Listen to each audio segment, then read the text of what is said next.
तपस्वी वाग्विदां वरम नारदं परिपप्रच्छ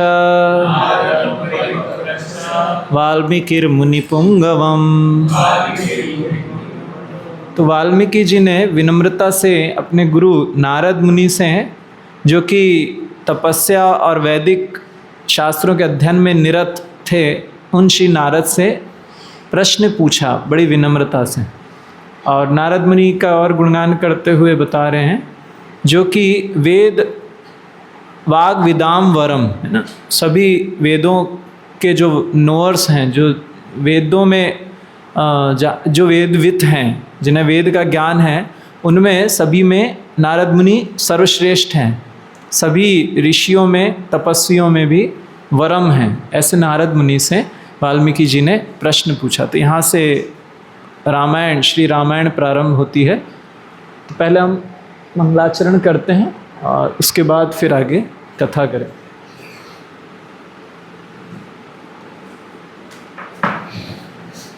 तो आप में से सबको आता है मंगलाचरण? साथ में पढ़ कर सकते हैं? जो नए लोग हैं नहीं आता, एक बार वापस देना प्रोजेक्टर।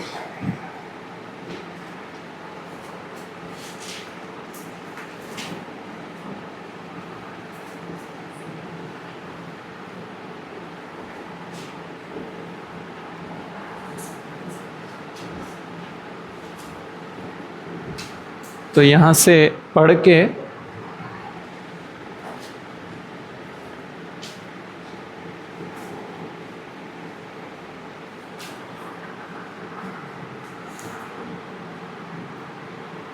ठीक है, यहाँ से साथ साथ बोलिएगा।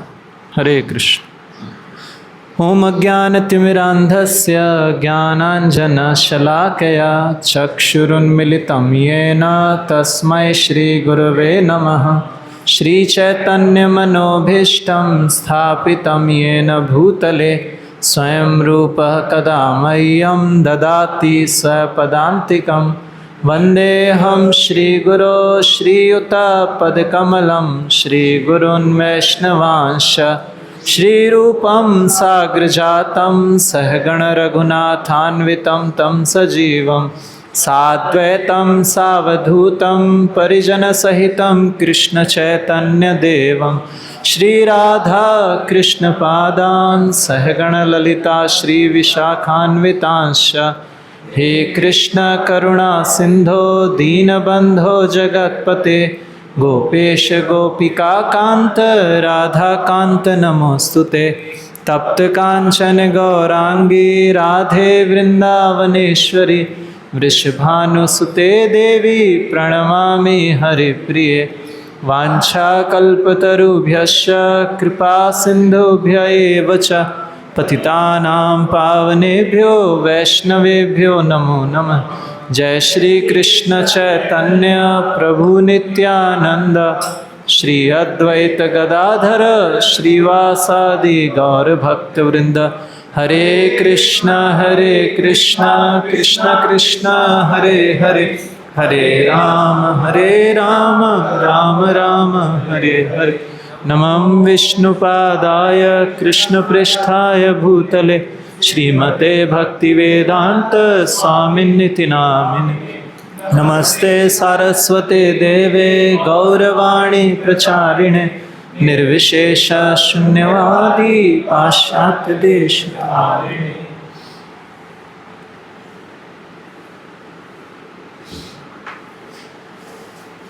हरे कृष्ण। तो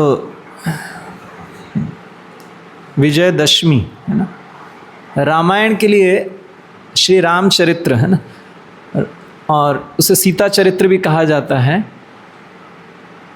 तो रामायण का वर्णन श्रीमद् भागवत पुराण में शुकदेव गोस्वामी जब करते हैं 9वें स्कंद में परीक्षित महाराज से, तो कहते हैं कि रामायण आपने बहुत बार सुनी होगी है ना।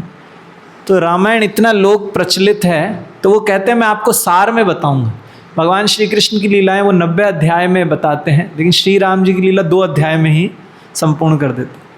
तो ऐसा इसलिए कि रामायण या भगवान श्री राम की जो लीला है वो इतना लोक प्रचलित है, सभी को है ना, सबने कथाएं रामलीला देखी। तो ये भारतीय वैदिक संस्कृति है। भगवान के जीवन, भगवान की लीलाओं को केंद्र में रखते हुए लोग अपना जीवन यापन करते थे। इसलिए राम लीला या रामायण बहुत ही प्रसिद्ध है।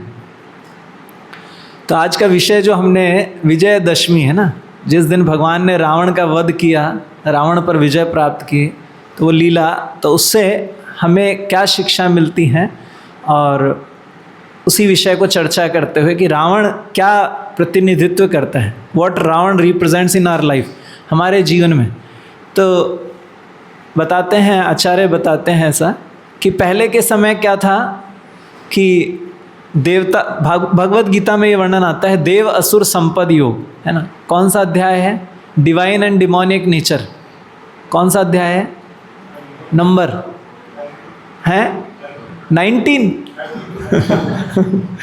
मजाक में कहा, मुझे पता है, आपको पता है 18 अध्याय ही हैं, ठीक है। तो कौन सा 13 और 14, ठीक है, सब सारे नंबर बोलने वाले अभी।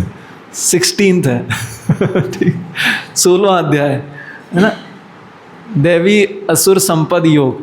प्रभु आपको मैं दिख रहा हूँ या हमारे बीच में ये कैमरा आ गया? थोड़ा सा इधर हो जाइए। तो देव असुर संपद योग, तो ऐसा बताया जाता है, वहाँ पे भगवान बताते हैं कि देवताओं के क्या गुण हैं, है ना, देवताओं में क्या संपत्ति है। देवताओं की संपत्ति क्या है? उनके दिव्य गुण, और असुरों की संपत्ति उनके आसुरिक गुण।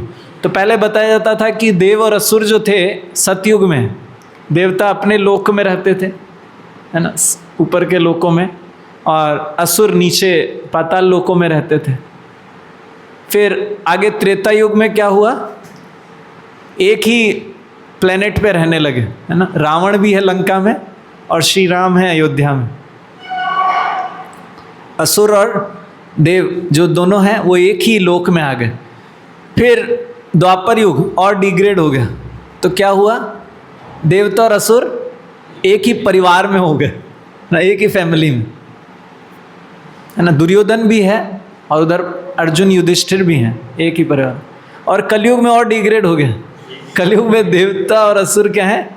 एक ही मनुष्य में, एक ही मनुष्य के अंदर दोनों गुण पाए जाते हैं, देवताओं के भी और असुरों के भी। तो इसलिए हम कैसे हम पहचाने कि मुझ में, वैसे तो हर किसी को क्या लगता है, मैं तो एकदम पवित्र हूँ, है ना, मेरे में सारे सद्गुण हैं, सारे दिव्य गुण हैं। लेकिन आज हम थोड़ा आइडेंटिफाई करेंगे कि कैसे रावण की जो मानसिकता है वो कहीं ना कहीं हमारे हृदय में भी किसी कारण से, कारण को विश्लेषण करने से महत्वपूर्ण है कि उसके इलाज पे कार्य किया जाए ना। तो इसका क्या उपाय है उन अवगुणों से मुक्त होने का, ये हम आज चर्चा करेंगे।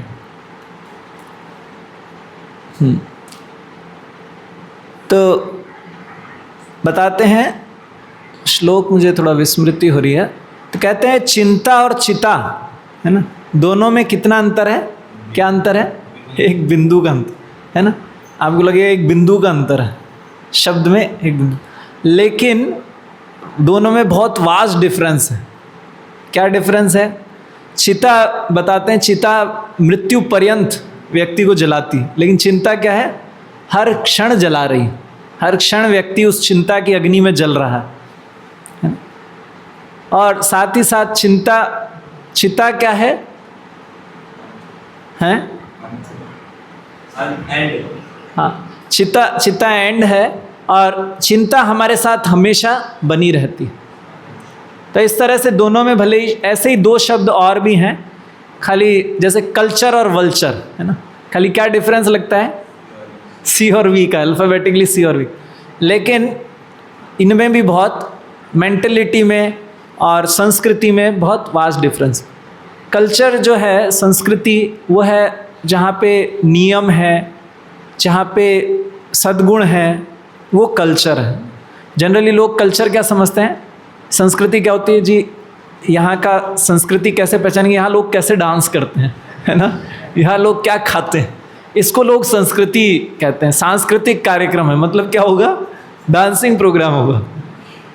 तो ये आज के मॉडर्न एज में ऐसा हो गया है संस्कृति। लेकिन संस्कृति का जो रूट है वो वैदिक संस्कृति से आता है, जहाँ पर कि लोगों में कुछ दिव्य गुण है, सत्कार है, सम्मान है ना, एक दूसरे के प्रति कृतज्ञता है।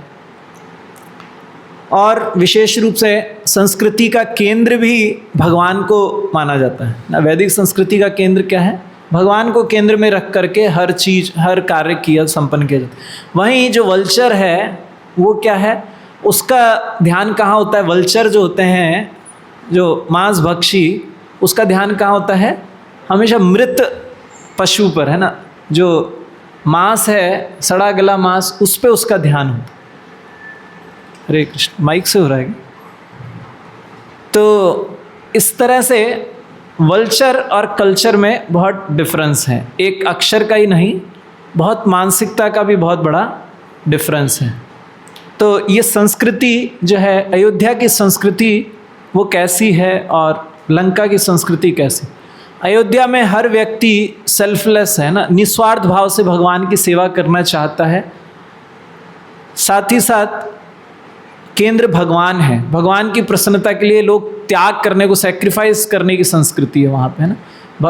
अगर रामायण को देखा जाए तो बताते हैं, रामायण को एक शब्द में अगर कहा जाए तो वो क्या है शब्द, हाँ, त्याग, सैक्रिफाइस, है ना। हर कोई सैक्रिफाइस कर रहा है। भगवान राम ने अपने पिता के वचनों का पालन करने के लिए राज्य, सुख, सब कुछ त्यागा।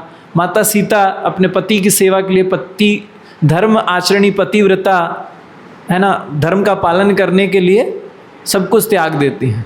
लक्ष्मण त्यागते हैं, सब लोग त्याग रहे हैं। भरत राज्य त्याग रहे, है ना। भरत जब भगवान वनवास पर थे तो भरत कहाँ रहते थे, वो सोचते थे भगवान अगर, है ना, धरती पर सो रहे हैं तो मैं धरती पे भी सोने के योग्य नहीं। वो धरती के नीचे गुफा में रहते थे। तो वो इस तरह से उन्होंने तपस्या की थी। जब तक भगवान वनवास पे रहे तब तक वो भी, बताते हैं, कौन सा ग्राम, नंदीग्राम है, सरयू नदी के तट पे नंदीग्राम, वहाँ वो रहते थे। अयोध्या भी नहीं जाते थे, वहीं से वो राज्य संभाल रहे। हरे कृष्ण, थोड़ा साउंड देखिए। तो इस तरह से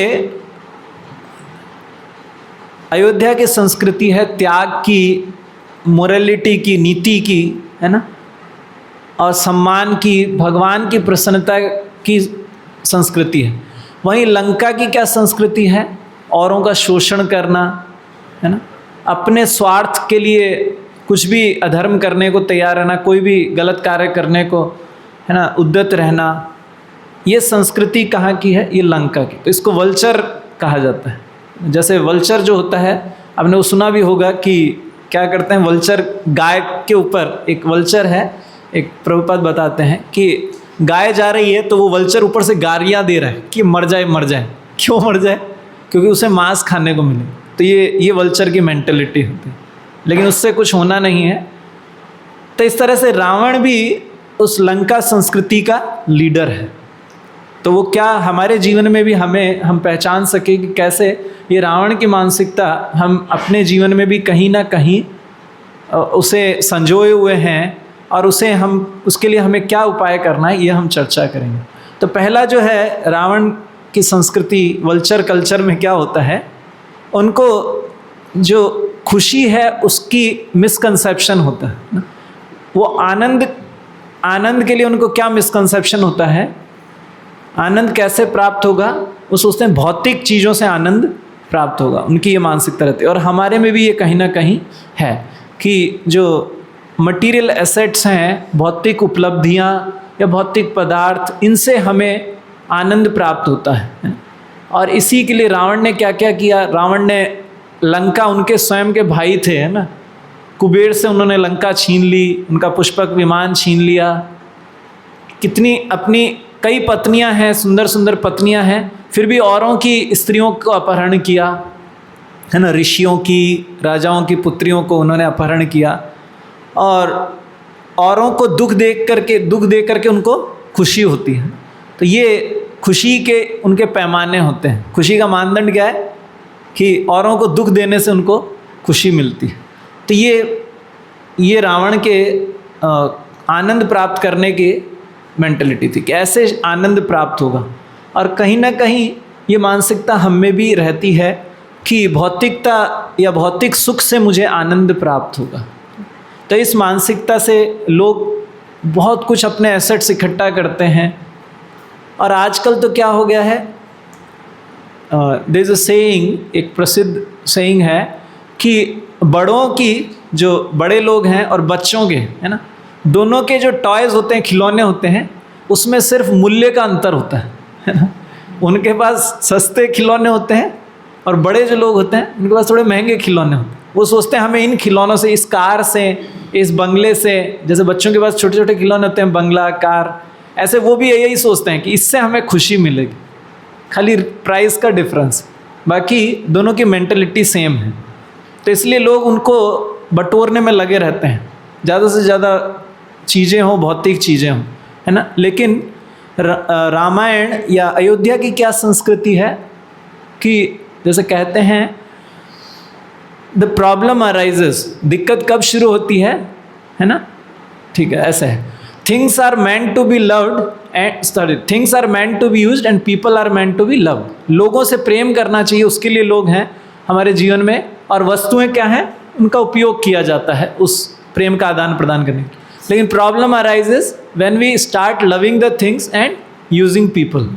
जब हम लोगों को यूज़ करने लग जाते हैं अपनी चीज़ें इकट्ठा करने में, तो समस्या होती है, चाहे वो घर में हो चाहे कहीं और हो, है ना, ऑफिस में या कहीं भी फ्रेंडशिप सर्कल में। अगर हम इस तरह की मेंटलिटी रखते हैं कि इनसे मुझे क्या प्राप्त होगा, what's in it for me, मेरे लिए क्या है, तो है ना, रावण का भी वर्णन आता है। रावण क्या किए, पूरा सब जगह दिग्विजय, चक्रवर्ती बनने के लिए सबको चैलेंज करते थे, सबसे युद्ध करते थे। तो उनको पता लगा कि बाली जो है वानरों का राजा है और बहुत शक्तिशाली है, तो उसको मैंने अगर जीत लिया तो सारे वानर मेरे अंडर में आ जाएंगे, है ना। तो गए, तो उनको पता था कि ये बहुत शक्तिशाली है, तो कब अटैक करूँगा, जब वो संध्या वंदन करते। बाली संध्या वंदन किया करते थे। तो कैसे संध्या वंदन करते थे, जो 4 धाम हैं, ऐसा वर्णन आता है, 4 धामों में वो जंप कर करके जाते थे। वंदन समझते हैं, जैसे है ना, वंदना प्रार्थना होती है, ऐसे ही जनेऊ पे भी प्रार्थना होती है। तो वंदना करने के लिए वो क्या करते थे, एक जगह से दूसरी जगह जंप कर करके 4 धाम में कर लेते थे। एक वंदना, एक समय की वंदना 4 धाम घूम लेते थे। तो रावण ने सोचा ये बहुत शक्तिशाली है, तो शायद हो सकता है आगे से जब युद्ध करने जाऊंगा और पता लगा कि इसको वरदान है कि जो भी इसके सामने योद्धा होता है उसकी आदि शक्ति इसमें आ जाती है, तो रावण ने सोचा पीछे से अटैक करूंगा जब संध्या वंदन कर रहा हूँ। तो गए, तो जब गए बाली के पास, तो बाली को पता लग गया। तो बाली ने क्या किया बताते हैं, अपनी पूंछ में बांध लिया रावण को और जंप करने लगे। सो रावण भी जंप कर रहा है साथ से। तो इस तरह से रावण बहुत हताश हो गया, भाई इसको जीत पाना मुश्किल है। तो जब बाली ने संध्या वंदन कर ली, बाली ने पूछा क्यों आए थे, क्या करने आए थे। तो बाली को भी संदेह था कि ये जरूर कुछ ना कुछ गलत करने आया था, है ना, शायद मुझ पर अटैक करने या कुछ ऐसा। तो रावण कहता मैं आपसे मित्रता करने आया था। तो रावण को लग गया कि इससे जीता नहीं जा सकता, इतना शक्तिशाली है। तो रावण ने कहा मैं तो आपसे मित्रता करने आया था। तो बाली ने भी सोचा ठीक है, ये मेरा क्या बिगाड़ सकता है, कर लेते हैं मित्रता, ये असुर राज है, ठीक है। तो दोनों ने मित्रता की। तो मित्रता कैसे की, दोनों ने अग्नि पे शपथ ली। क्या शपथ ली कि आज से हम मित्र हैं, आपकी जो भी संपत्ति है वो मेरी संपत्ति है, आपकी पत्नी मेरी पत्नी है। इस तरह से दोनों ने भोग के लिए, है ना, कि जो भी आपकी भोग वस्तु है वो सब मेरी भी भोग वस्तु, है ना, ऐसे हम मित्रता करते। तो ये लोग ये इस तरह की मेंटेलिटी से आज की सोसाइटी में लोग रिलेशनशिप बनाते हैं कि मेरे लिए क्या फ़ायदा है, उससे मैं रिलेशन बनाऊं। लेकिन वहीं अयोध्या की क्या मानसिकता है, वहाँ लोग परिवार को अपने भौतिक उपलब्धियों से ज़्यादा महत्व देते हैं ना। भगवान श्री राम अपने पिता के वचनों की आज्ञा पालन करने के लिए सब राज्याभिषेक, सारा राज्य सुख छोड़ करके चले गए ना। जो मैंने बताया, माता सीता भी परिवार की धर्मचारिणी और पतिव्रता व्रत का पालन करने के लिए वो भी अपना सारा राज सुख छोड़ करके चल पड़े। तो वो परिवार को, अपने संबंधों को ज़्यादा महत्व देते हैं भौतिक चीज़ों से प्राप्त होने वाले सुख से। और यहाँ तक कि सिर्फ यही नहीं कि परिवार को, वो परिवार से भी श्रेष्ठ किसे मानते हैं? भगवान की सेवा को। भगवान की सेवा को वो परिवार से भी अधिक मानते हैं। कैसे? जब भगवान वनवास के लिए जाने लगे तो क्या हुआ? सारे अयोध्यावासी भगवान के साथ हम भी जा रहे हैं वनवास, है ना। तो उनको अपने परिवार की और अपने किसी सुख की चिंता नहीं रही, सिर्फ वो ये देख रहे हैं कि भगवान को जहाँ भगवान रहेंगे वहीं हम रहेंगे।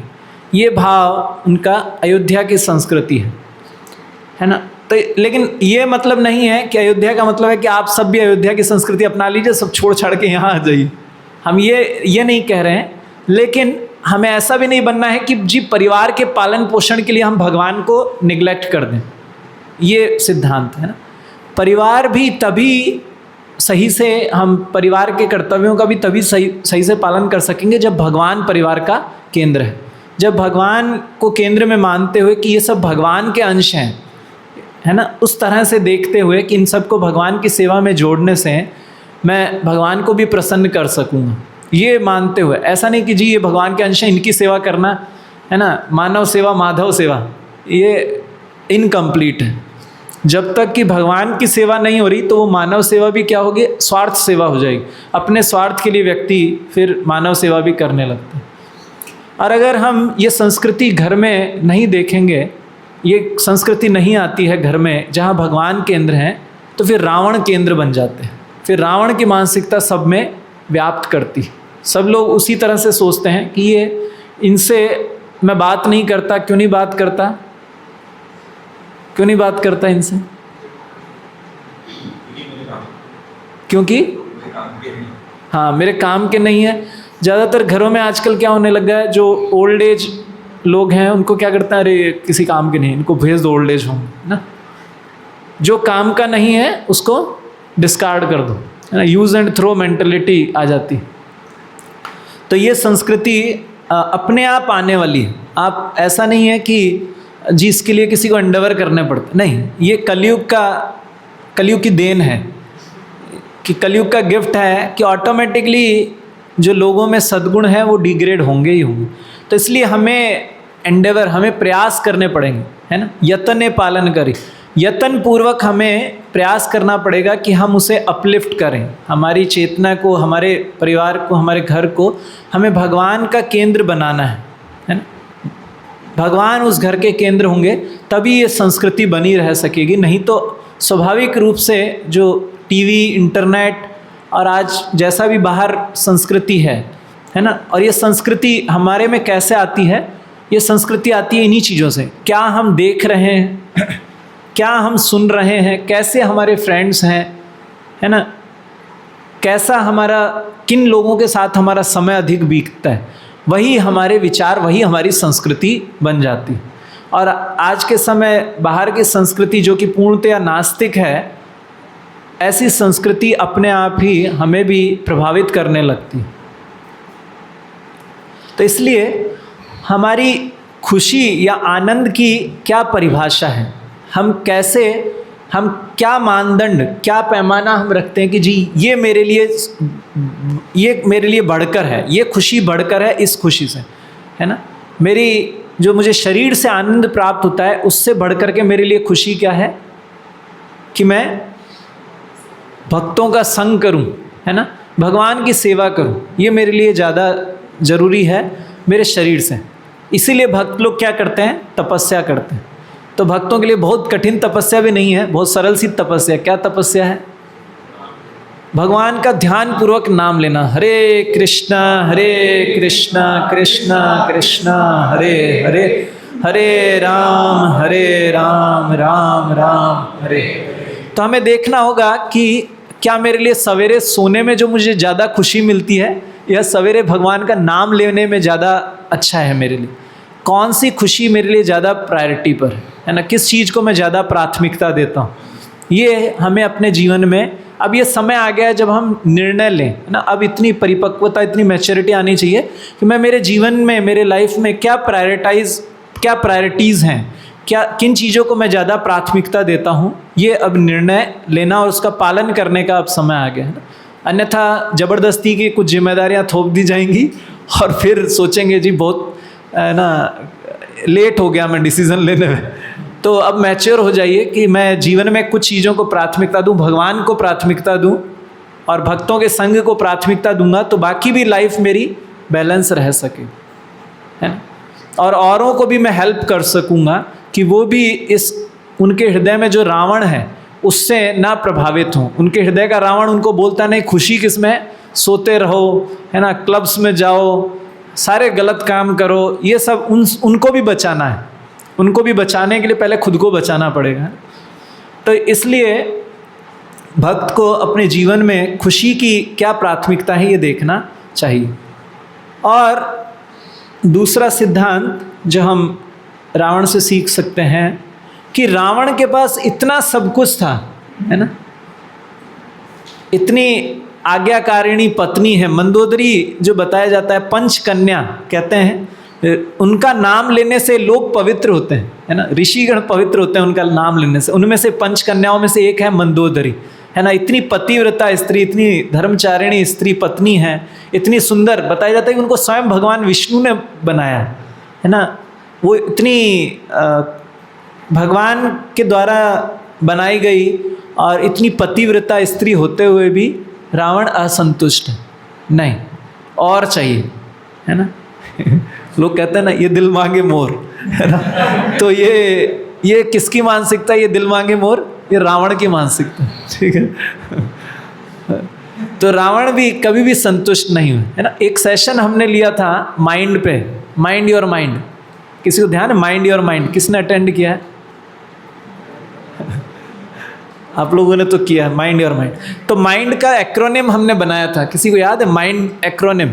एम फॉर, नहीं पता, तो फिर आप अपने माइंड को नहीं पहचानते। अगर आपको ये एक्रोनिम नहीं याद तो आप अपने माइंड को आइडेंटिफाई नहीं कर सकते कि ये मेरा मन है। क्या है M for? M for mind. हाँ, एम फॉर मनी। माइंड का क्या नेचर है वो इस एक्रोनिम में पता लगता है। M for magnifies problem. Mind क्या करता है? समस्या को बहुत बड़ा कर देता है और बार बार याद दिलाता है उसी बात को। जो भी समस्या, थोड़ा सा भी कुछ कष्ट है, उसको बार बार याद दिलाएगा और उसको बहुत बड़ा कर देगा, जैसे जीवन की, इसके बिना जीवन नहीं चलने वाला है। तो लोग क्या करते हैं, एक स्टूडेंट मुझे मिले, चलिए पता नहीं वो हर्ट ना हो, लेकिन मेरे लिए आप लोगों के सामने एग्जाम्पल के रूप में शेयर कर रहा हूँ। तो उनको क्या हुआ, ये हम सभी के साथ है, उनके साथ ही नहीं, हम सभी के साथ है, कि कहीं भी अगर हमें सक्सेस नहीं मिलती है तो हम सोचते हैं ऐसा कैसे हो गया मेरे साथ, है ना। और कई बार व्यक्ति इस बात को इतना सोचता है कि मैं समझ ही नहीं पा रहा हूँ कि मेरे साथ ऐसा कैसे हो गया, उसने मुझे ऐसा कैसे कह दिया, है ना, उसने मेरे साथ ऐसा कैसे कर दिया। फ्रेंड्स में भी होता है और बॉयफ्रेंड गर्लफ्रेंड में भी बहुत होता है ना। तो लोग ना इतना डिप्रेशन में आ जाते हैं, इतने डिप्रेशन, हो सकता है आप लोगों की ये प्रॉब्लम ना हो, लेकिन आपके आसपास के लोगों में ये प्रॉब्लम है ना कहीं आपको ऐसे एग्जांपल्स मिल जाएंगे कि उनको कुछ भी कहीं भी फेलियर मिला और वो उस फेलियर को इतना याद करते हैं बार बार, मेरे बीच में और उनके बीच में ये पिलर आ रहा है। हाँ प्रभु, हरे कृष्णा, थैंक यू। मुझे पता ही नहीं लगा कि आप हैं भी क्लास में। ठीक, तो ये माइंड का नेचर है, मैग्नीफाइज प्रॉब्लम, और लोग डिप्रेशन में या गलत एडिक्शंस में लग जाते हैं उसकी वजह से। फिर आई फॉर, मैंने बहुत सुंदर वीडियोस भी दिखाए थे, मुझे लगा वीडियोस से तो याद रहेगा। आई फॉर इल्यूजरी प्लेजर, है ना। मन क्या करता है, इसमें बहुत मजा आएगा, है ना, ये करेंगे ना, अभी वहाँ जाएंगे खेलने, बहुत मजा आएगा। जब वहाँ खेल लेते हैं उसके बाद फिर लगता है अरे कुछ नहीं हुआ। किसी को लगता है ये बस ये एग्जाम क्रैक हो जाए फिर लाइफ एकदम पीसफुल है। किसी को लगता है ये प्रमोशन मिल जाए बस फिर हो गया सब एकदम। लेकिन हम देखते हैं जब वो चीज़ें आ भी जाती हैं उसके बाद भी लगता है जितना सोचा था कुछ नहीं, खुदा पहाड़ निकली चुई है ना, वो लगता है कि इतना सब कुछ इतना मन बना लेता है, अरे ऐसा ऐसा ऐसा है ना, और फिर बाद में कुछ नहीं निकलता, तो व्यक्ति फ्रस्ट्रेट होता है। फिर इतने प्रयास किए लेकिन कोई ज़्यादा खुशी नहीं मिली, तो मन में ही खुशी है। ये खुशी कहाँ पर है बताते हैं, इस जगत में सुख कहाँ है। एक भक्त बता रहे थे कहाँ पर है, टेलीविज़न में, बिलबोर्ड्स पे और इंटरनेट पे और कहीं खुशी नहीं है ना। जब रियल वर्ल्ड में आते हैं तो दुख ही दुख। तो ये इल्यूजरी प्लेजर्स का कौन इसका कहाँ से उपज होती है, सब मन से है ना। एक हाँ, भागवतम में वर्णन आता है कि वहाँ पे प्रहलाद महाराज कहते हैं कि ये सुख क्या है, मनसी जम है, मतलब मन से उत्पन्न होता है। सुख कहाँ है, गुलाब जामुन में नहीं है या समोसे में नहीं है, सुख कहाँ है, खाली मन में है। मन को लगता है ये सुख दे रहा है, तो इसलिए माइंड का ये नेचर है कि वो मनोकल्पनिक खुशी सोचता है, इसमें शायद खुशी होगी, इसमें खुशी होगी। किसी को है ना वही खुशी लगता है कि गुलाब जामुन में मिलेगी, किसी को गुलाब जामुन में नहीं अच्छा लगता, किसी को लगता है नमकीन खाएंगे उसमें खुशी। तो ये सब मन का स्वभाव। फिर एन फॉर है, हाँ ठीक है, वो डी है, डी।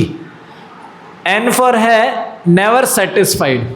तो वो हम चर्चा कर रहे थे कि रावण क्या है, नेवर सेटिस्फाइड, कभी भी कितना भी प्राप्त हो जाए लेकिन संतुष्ट नहीं होते कि जी अब पर्याप्त है, नहीं और चाहिए और चाहिए और चाहिए, है ना।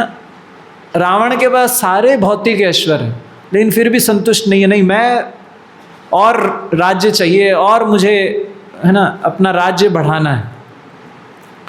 तो इस तरह से ये रावण की मानसिकता है। वहीं पे श्री राम के चरित्र में हम देखें कि भगवान राम माता सीता लक्ष्मण है ना राजमहल में रह रहे हैं, राज्य सुख में रह रहे हैं, तब भी खुश हैं, और जब वनवास पर हैं तो जमीन पर भी सो करके भी आनंद में, वहाँ कंदमूल खा करके भी भगवान राम संतुष्ट हैं। तो ये गुण कहीं, ये अवगुण कि हम भी इसी तरह से इस असंतुष्टता को ना अपना लें कि नहीं और चाहिए और चाहिए। तो वैष्णव सिद्धांत है एक, क्या सिद्धांत है वैष्णव सिद्धांत, कौन बताएंगे इससे रिलेटेड? एक है नेवर सेटिस्फाइड, दूसरा है वैष्णव सिद्धांत क्या है? हाँ, simple living and high thinking. मतलब भले जीवन सादा हो लेकिन विचार उच्च होने चाहिए, औरों के कल्याण के लिए चिंतित होना चाहिए कि औरों के जीवन में कैसे सुख प्रदान किया जा सकता है। ये हायर थिंकिंग, हमेशा अपने बारे में ही जी मेरे पास ये नहीं है, मेरे पास ये नहीं है, मेरे पास वो नहीं है, ये सोचने के बजाय ये देखना चाहिए कि मेरे पास इतना कुछ है लेकिन कईयों के पास ये भी नहीं है।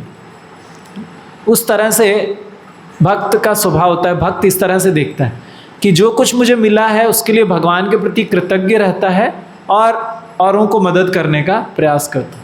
तो संतुष्टि कहाँ प्राप्त करता है?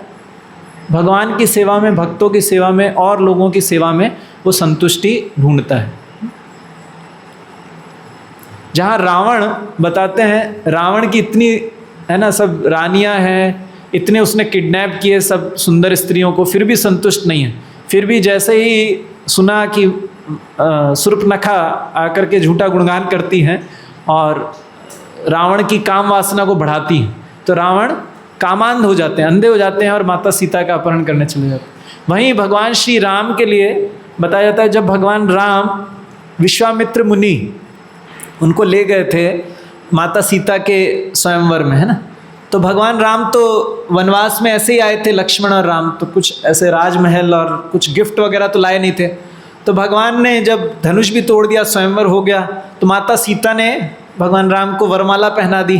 तो भगवान सोचे मेरे पास तो देने को कुछ नहीं है। माता सीता से बोले कि मेरे पास कुछ नहीं है, मैं तो कुछ भी नहीं लाया देने के लिए, है ना। बाद में फिर अयोध्या में सूचना गई कि श्री राम का वरण हुआ है माता सीता ने, और फिर दशरथ सब कुछ लेके आते हैं सारे, है ना, उपहार और इत्यादि। तो भगवान राम के पास कुछ उपहार नहीं था, तो भगवान कहते हैं ठीक है मैं आपको एक उपहार देता हूँ। किसी को याद है क्या उपहार दिया भगवान ने? हाँ जी, हाँ, एक पत्नी व्रत, एक पत्नी व्रत। तो तो भगवान ये कहते हैं, तो माता सीता उन्हें क्या कहती हैं फिर? भगवान को एक नाम से पुकारती हैं, जय करुणा निधान की। भगवान को कहती हैं कि आप करुणा निधान है, आप करुणा के सागर हैं। तो इस तरह से भगवान का क्या देखते हैं हम? भगवान हमेशा संतुष्ट, एक पत्नी में संतुष्ट हैं, चाहे राजमहल हो चाहे जंगल हो। भगवान तो ये गुण हमें भी विकसित करना है ना। ये बहुत हमेशा असंतुष्ट रहना, ये रावण की मानसिकता है ना। शास्त्रों में भी कई जगह वर्णन आता है कि संतोष जो है वो सबसे परम धन है।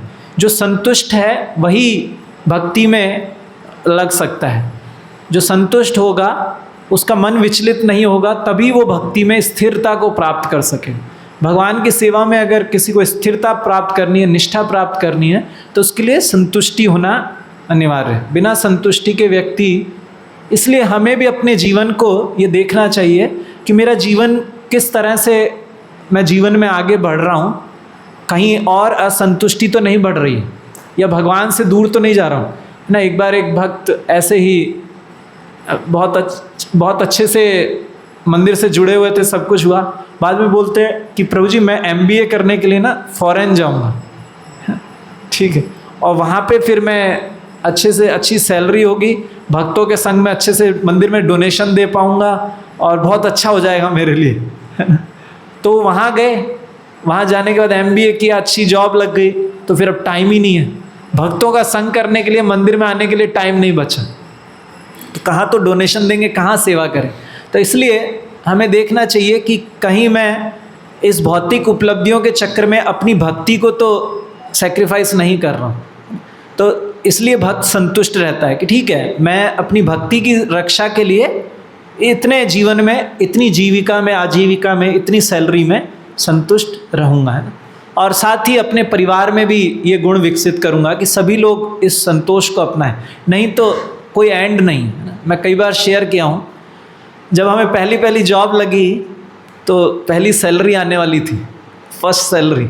तो स्टूडेंट लाइफ से, अब हम स्टूडेंट लाइफ से क्या बनने वाले हैं, अब हमारे पास, है ना, हम अर्निंग पर्सन बनने वाले हैं। अभी तक तो घर से मांगते थे, अब खुद के पास पैसे होंगे अपने, तो बड़ा एक क्रेज़ रहता है। तो अब क्या क्या करना है, बहुत सारे सपने हैं हमारे।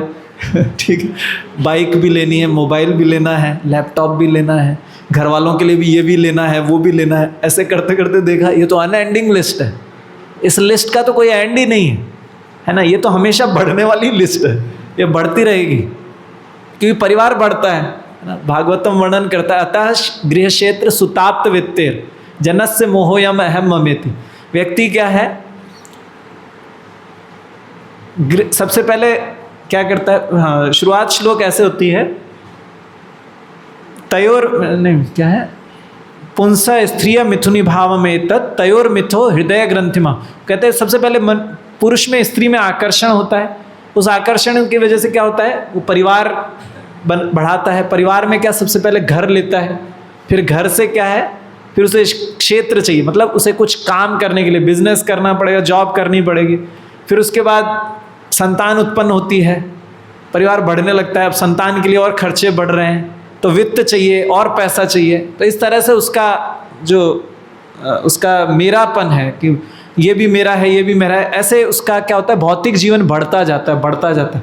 तो ये अनएंडिंग है ना। तो हमें भी ऐसा अनुभव हो, ये तो बहुत अनएंडिंग लिस्ट है।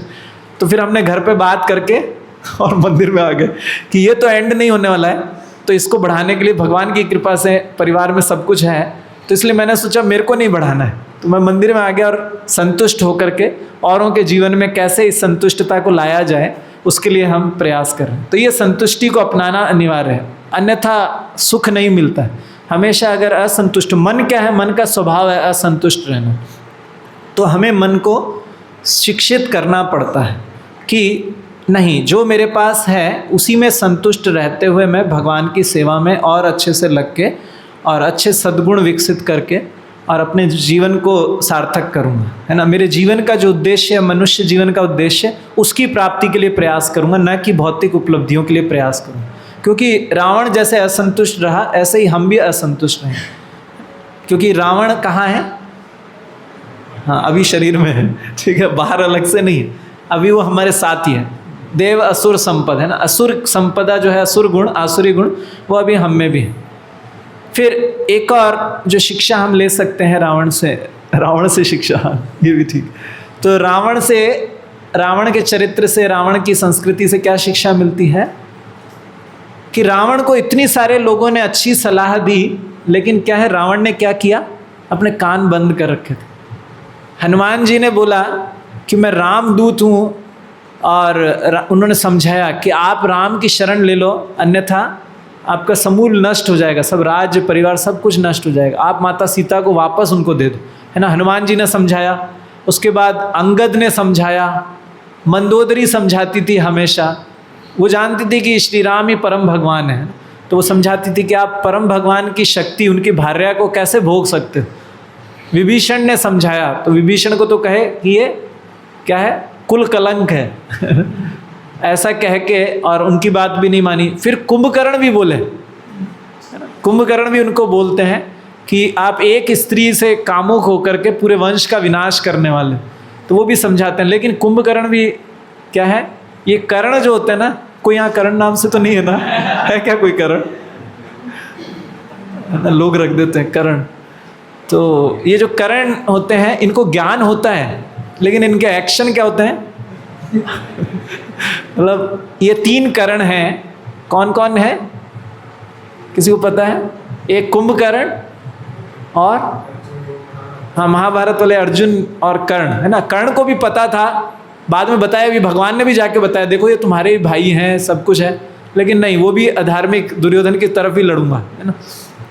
और तीसरे कर्ण थे विकर्ण, है ना, वो भी बहुत बड़ी बड़ी बातें बोले, लेकिन फिर वापस युद्ध में अधर्म का ही साथ दिया। विकर्ण के बारे में पता है ना?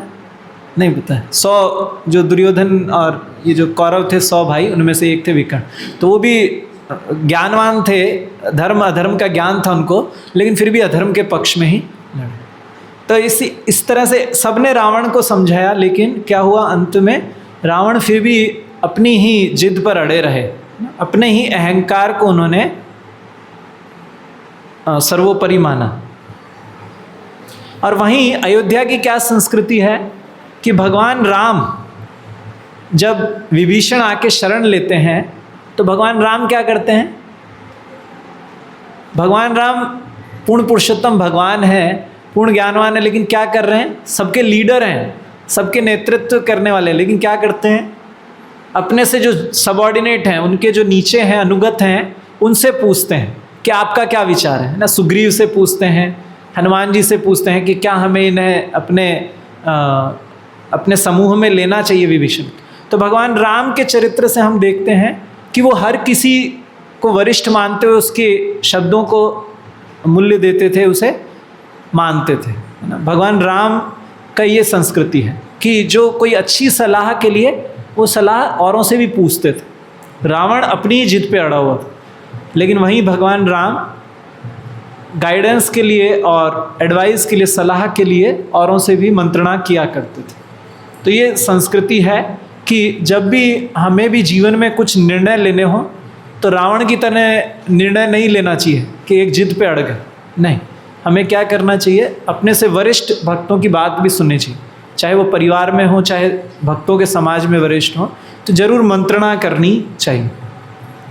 अन्यथा हम भी रावण की तरह ही अपनी जिद पर अड़े रहेंगे, तो रावण की मानसिकता है, ठीक है। और क्या शिक्षा है, तो ठीक, ये लास्ट में चर्चा करते हैं।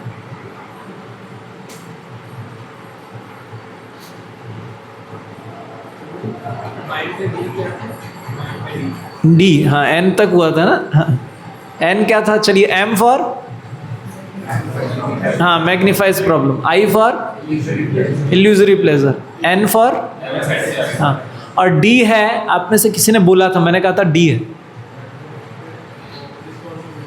रेस्पॉन्सिबिलिटी, वो है डिक्लाइनिंग रियलिटीज, मतलब जो वास्तविकता है, जो उत्तरदायित्व है, उसको डिक्लाइन करना, उसको ना सुनना, है ना। मन क्या करता है, जो वास्तविक चीज़ें हैं उसको नहीं दिखाता है, रियलिटी से दूर रखता है।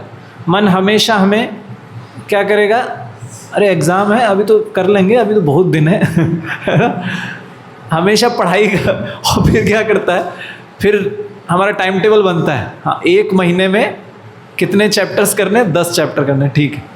फिर अगले 15 दिन बाद, हाँ 15 दिन में 10 चैप्टर, ठीक है। 5 दिन में 10 चैप्टर, ऐसे करते करते मन क्या करता है, हमेशा प्रोक्रेस्टिनेट करता है, टालता रहता है, रियलिटी से दूर रखता है। अरे हो जाएगा हो जाएगा हो जाए, है ना, परीक्षा की तैयारी से दूर ले जाता है।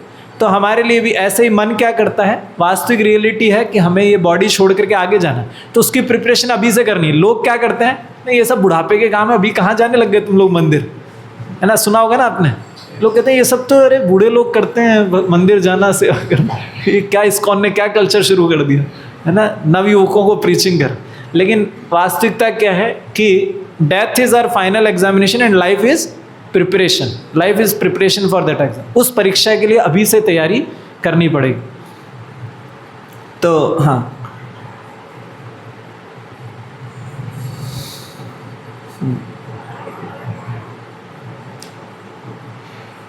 ये हो गया।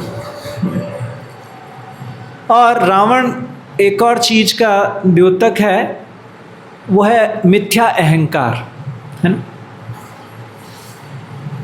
मिथ्या अहंकार क्या है कि हर वस्तु मेरे भोग के लिए। रावण क्या चाहते थे, सीता को चाहते थे, लेकिन किसको नहीं चाहते थे, राम नहीं चाहिए, है ना। सीता चाहिए लेकिन राम नहीं चाहिए। शूर्पणखा को क्या चाहिए, लक्ष्मण चाहिए, ठीक है, राम चाहिए।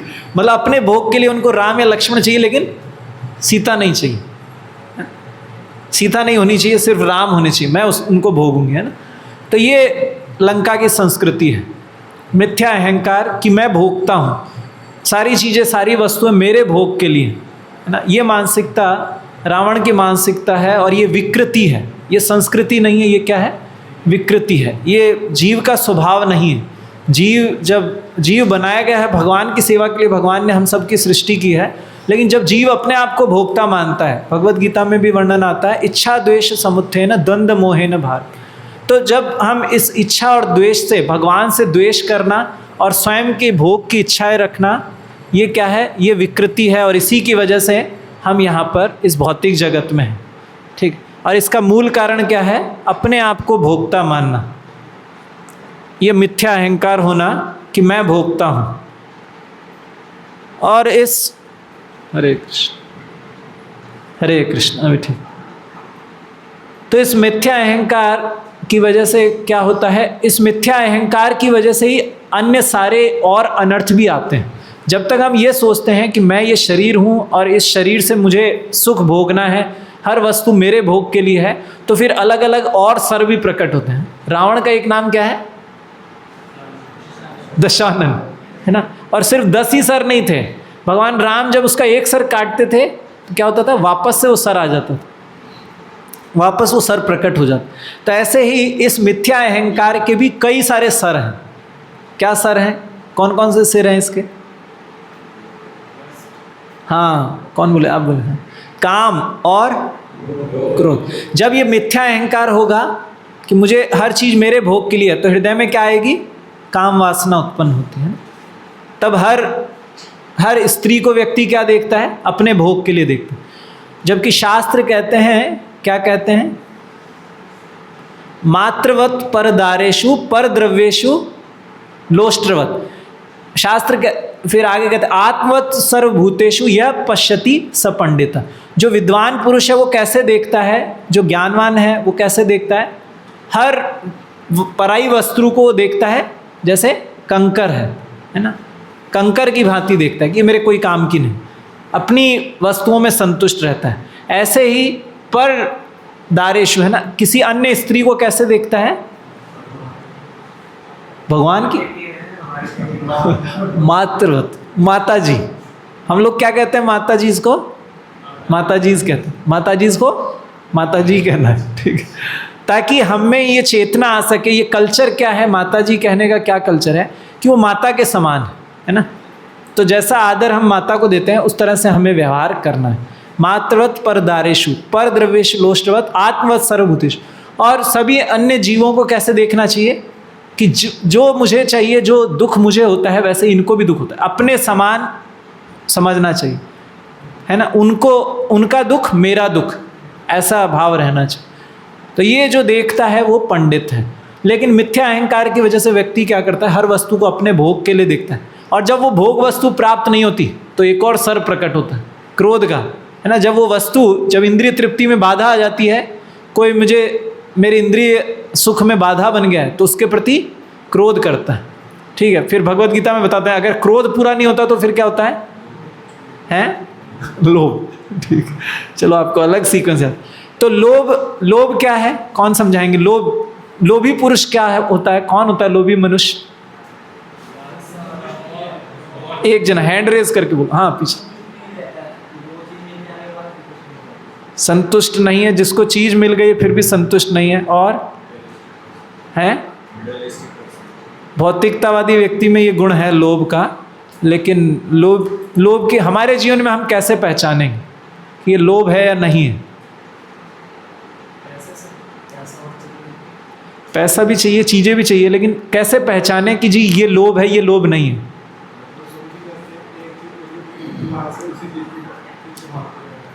नहीं वो तो ठीक, तो वो लोभ नहीं है, ठीक ठीक। तो मैंने वो उदाहरण बताया ना, वो भक्त सोचे कि मैं जब जॉब अच्छी लगेगी तो बहुत सैलरी मिलेगी तो उसको भगवान की सेवा में लगाऊंगा, है ना, बहुत अच्छे से सेवा करूंगा, तो वो लगा पाए नहीं, ठीक है। और कोई लोभ की कैसे पहचाने कि जी ये मेरे जीवन में ये लोभ है? नहीं पहचान, हाँ जी। किसका? हाँ, वो लोग कहते हैं ना, क्या 99 का फेरा, 99 हो गए लेकिन 100 अच्छा लगता है, 100 होने चाहिए, ठीक है। और कोई पहचान? मैं जो सुनना चाह रहा हूँ वो नहीं बोल रहे कोई, ठीक है। वो तो हाँ वो है कि जो चीज़ हमें भगवान से अलग ले जा रही है तो वो लोभ है हमारा, भौतिक लोभ। ये सही है आपके उत्तर। एक और उत्तर कोई बोले? सौरभ नहीं, हाँ लालच लोभ है, लेकिन लालच को पहचाने कैसे कि ये लालच है? हाँ जी, ठीक है। भक्ति में जो बाधा बन रहा है वो लालच है, ठीक है। और तो बताते हैं आचार्य, आवश्यकता पूर्ण हो गई हमारी, उसके बावजूद हमें और चीज़ें चाहिए, है ना। पेट भर गया है लेकिन और खाना है, ये क्या है? ये लोभ है, इसको अत्याहार कहते हैं। आवश्यकता क्या है? पेट को जो नरिशमेंट मिलता है, शरीर को जो पेट को पूर्ण कर दे, वो हो गया है, उसके बाद रुक जाना चाहिए ना।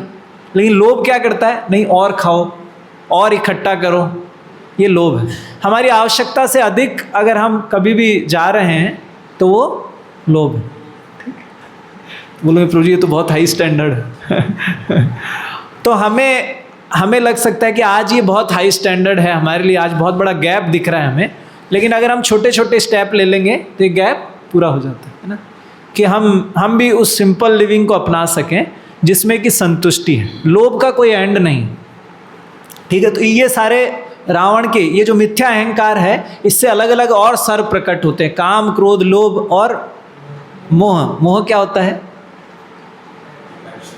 हाँ, अट्रैक्शन, ठीक है, अटैचमेंट। और जो अभी तक नहीं बोले हैं, पवन प्रभु बोले हैं? अभी नहीं बोले ना, कुछ बोलिए मोह पे। आप मोहित तो नहीं है आप मोह में तो नहीं है। हाँ, मोह किसे कहते हैं? हाँ, माताएं कहती हैं मुझे बहुत मोह है मेरे बच्चे में, है ना। माताएं कहती हैं ना कि बहुत मोह है, ठीक है। ये भी है, आसक्ति भी मोह है। और पीछे मैं नाम भूल गया, तमाल प्रभु, यस प्रभु। मोह किसे कहते हैं? ये सब पहचानने पड़ेंगे, नहीं तो ये सब रावण चल रहा है साथ में लेकिन पता नहीं है कि रावण है। हाँ ठीक है, अटैचमेंट, और बहुत अटैचमेंट भी मोह है, ठीक है। और कोई उत्तर? ये बहुत मोह है बहुत आसक्ति मतलब बहुत मोह है, ठीक है। हाँ हाँ, इल्यूजन किसे कहते हैं? इल्यूजन मैं ये सुनना चाह रहा हूँ, इल्यूजन क्या होता है? मोह मतलब इल्यूजन एक है। तो वैसे क्या है हम? ठीक है, तो ये सीधा बोल दीजिए, जो ये समझता है कि मैं ये शरीर हूँ वो मोह में है ना। वो ये नहीं जानता कि वो शरीर है कि आत्मा है। समझ रहे मैं क्या पॉइंट आउट कर रहा हूँ? हाँ यस प्रभु, आप कुछ कह रहे थे परीक्षित।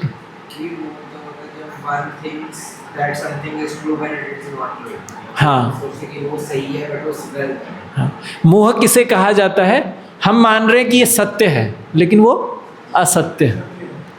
वास्तविकता में वो असत्य है लेकिन हमने समझ लिया वो सत्य है, तो ये मोह है। ठीक, तो आसक्ति भी क्यों मोह है? क्योंकि एक दिन वो एंड होना है, फिर भी व्यक्ति सोच रहा है नहीं ये हमेशा मेरे साथ रहे। तो इसी तरह से ये मान लेना कि मैं ये शरीर हूँ, वास्तविकता में मैं ये शरीर नहीं हूँ, ये शरीर नष्ट हो जाएगा लेकिन मैं शाश्वत हूँ। हु एम आई हो गया ना सबका? हु एम आई आपका हुआ है? हु एम आई सेशन है। हाँ, तो वहाँ बताते हैं कि इस मोह से बाहर आना है कि मैं कौन हूँ। ठीक, तो मोह कहा जाता है जब कोई चीज़ असत्य है लेकिन हम उसको सत्य माने बैठे। तो और कैसे होता है? एक तो हो गया मैं कौन हूँ, और कहाँ मोह होता है? मेरा, है ना, ये वस्तु मेरी है, ये मान लेना, ये भी मोह है। अगर ये वस्तु मेरी है तो मेरे साथ हमेशा रहनी चाहिए, लेकिन ये मेरे साथ नहीं रहेगी। तो मोह से बाहर कौन है? मोह से कौन मुक्त है? भगवान का भक्त। कैसे? ठीक है, हाँ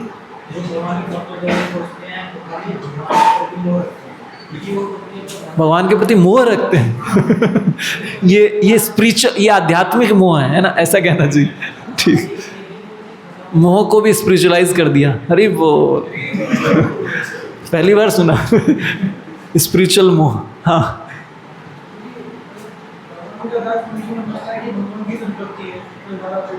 हाँ ठीक है, तो जो ये जानता है कि मैं भगवान का अंश हूँ, भगवान का दास हूँ, तो वो सही आइडेंटिटी हो गई, मैं कौन हूँ। और जो भी मेरा जिसको मान रहा हूँ वो किसका है? भगवान का। सब कुछ भगवान का है ना, और भगवान की सेवा के लिए प्रयोग किया जाना चाहिए, क्योंकि सब कुछ भगवान से ही प्रकट हुआ। तो जिसको ये भक्त को ज्ञान हो कि मैं भगवान का अंश हूँ और सब कुछ भगवान की संपत्ति है, भगवान की सेवा में लगाई जानी चाहिए, और लगाता है, तो वो मोह से मुक्त है। ठीक, और कौन सा? रावण का एक और सर बताइए। काम क्रोध लोभ मोह हो गया है। मत्सरता, मत्सरता क्या होता है? हाँ, ईर्ष्या। ईर्ष्या क्या होता है? जेलसी। और जेलसी क्या होता है? हाँ, सारे सिनोनिम्स ही बोलते रहेंगे। सिनोनिम डिक्शनरी है हमारे पास पूरी। हाँ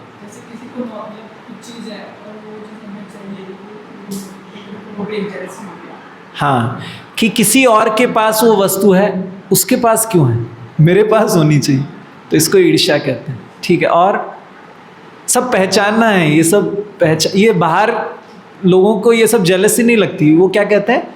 ये तो एम्बिशियस होना चाहिए व्यक्ति को ना, कि वो मुझे भी वो बनना है। ठीक है, बाहर की डेफिनेशन ही अलग है एकदम। वो जेलसी को बोलते हैं बी एम्बिशियस। लाइफ में कुछ एंथुजियाज्म होना चाहिए, मतलब काम होना चाहिए। काम को क्या कहते हैं? जो एंथुजियास्टिक है, जो लस्टी है, उसको कहेंगे बहुत एंथुजियास्टिक। तो बाहर तो ये सिखाया नहीं जाता, तो यहाँ भक्ति में सीखना पड़ेगा। रावण को पहचानना है। हाँ, आप तो बताए थे। हाँ, जेलसी। हाँ, नहीं भक्ति नहीं, बाहर का बताइए, बाहर का कोई उदाहरण दीजिए। हाँ,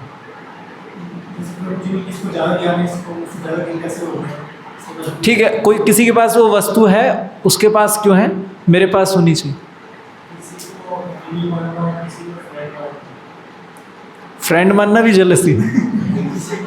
हाँ हाँ, किसी से शत्रुता रखना है ना, शत्रुता का भाव रखना किसी के प्रति, वो भी क्या है? ईर्ष्या द्वेष है।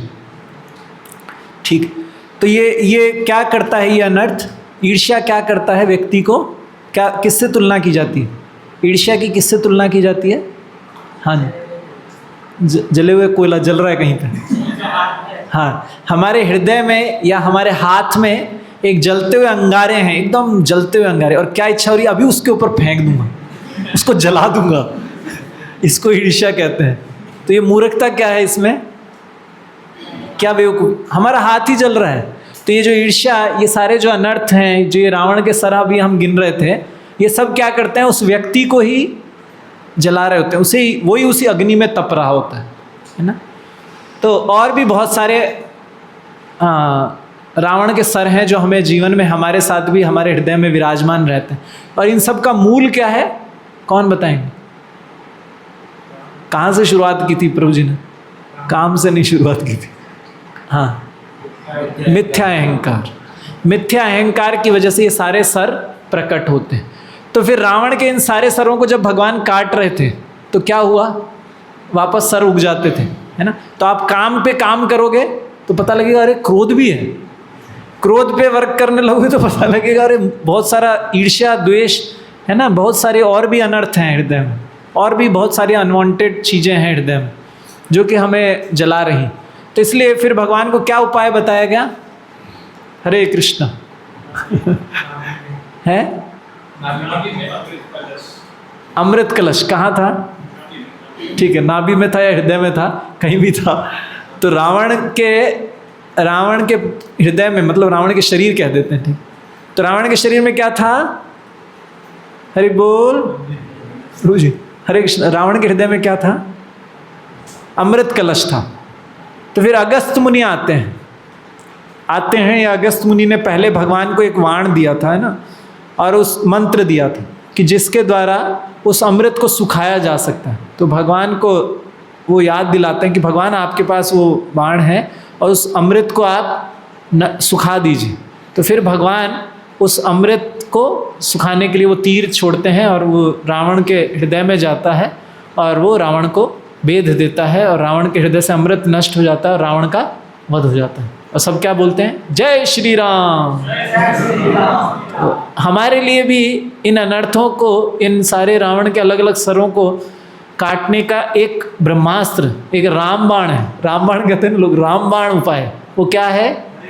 हरे कृष्णा कृष्ण कृष्ण हरे हरे, हरे राम राम राम हरे। तो इसे कहा जाता है भव औषधि। इसका क्या नाम है? हाँ, तो ये सारे रोगों की औषधि क्या है? इस भव सागर से, इस जगत के जो अलग अलग बीमारियां हमारे हृदय में, जो ये रावण रूपी सारे अनर्थ और गंदगी है, इन सबको नष्ट करने का उपाय क्या है? भगवान का नाम ना। भगवान का नाम इतना शक्तिशाली है कि, कितना शक्तिशाली कहते हैं आचार्य बताते हैं भगवान से भी शक्तिशाली है भगवान का नाम। भगवान राम ने क्या किया? रावण का वध किया। लेकिन भगवान का नाम भगवान से भी शक्तिशाली है। कैसे? हाँ जी, यस प्लीज। कौन बताते हैं? कौन बताते हैं? हाँ हाँ, जय हो, हरि बोल, है ना। तो भगवान ने जब पत्थर छोड़ा तो डूब गया, लेकिन भगवान के भक्तों ने क्या किया? भगवान का नाम लिखा और फिर वो छोड़ा तो तैरने लग गया। तो वहाँ पे अलग अलग आचार्य टीका करते हैं। और कोई उदाहरण कि भगवान का नाम भगवान से भी शक्तिशाली